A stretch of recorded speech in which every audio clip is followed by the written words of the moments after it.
Dah sama sikit.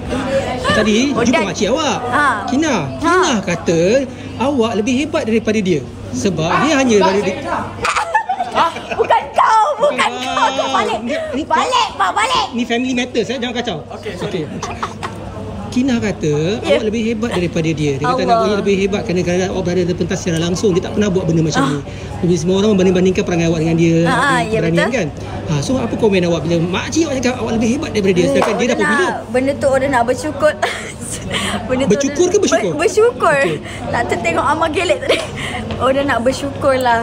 Alhamdulillah yang Nurul cakap macam tu pasal Oda. Sebab sebenarnya Oda ni selalu kena bully dengan aunty makcik semua. Dia suka nyakat saya. Dia kata Oda kau pun tak boleh masuk TV lah. Kau saja-saja kan.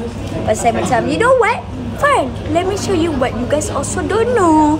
Oda boleh je ke, tapi korang tak nak suruh pun. Sebenarnya Oda nak buat balas dendam lah sebenarnya ni. Ke apa? Tak adalah, nak tunjuk yang keturunan Sharifah Syahira ni yang ada banyak bakat. Keturunan Sharifah ni sebenarnya kita banyak bakat. Boleh jadi pengacara, boleh jadi host, boleh jadi ni, boleh jadi tu. Saya pun tiba-tiba jadi macam ni. Tadi ada siapa yang lelaki tu? Yang mana? Sutun yang make up awak tu. Siapa? Lelaki yang menari bersama awak tadi tu. Saya pun tak tahu. Saya kenal dia sebab dia kerja dekat gerai mak saya.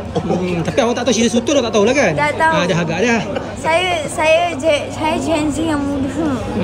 Saya Gen Z muda. So awak tak tahu lah yang watak yang dia cakap tadi tu sebenarnya watak dia dulu? Tak tahu langsung. Tak tahulah.